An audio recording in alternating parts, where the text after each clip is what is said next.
Hi guys, today I'm going to show you how to integrate speech-to-text into a React application using Picovoice's Leopard speech-to-text engine.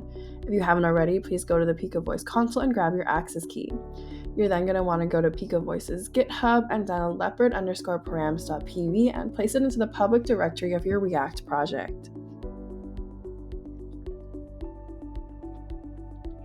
Create a file within /src called voiceWidget.js. This component uses Leopard's hook to perform speech-to-text. Replace access key with your actual access key as well as the path to your model file. In the voiceWidget.js file, define a React component that initializes Leopard, starts and stops the recording, and processes audio files for transcription. You can find the source code linked down below. Next, you're going to want to update app.js to display the voice widget component.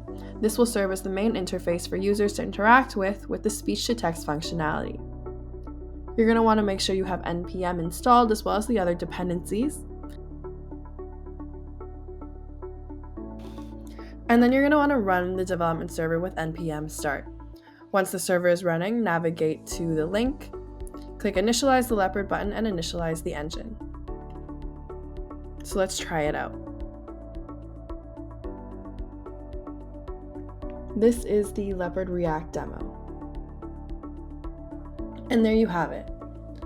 Visit Picovoice AI for more tutorials and start building today.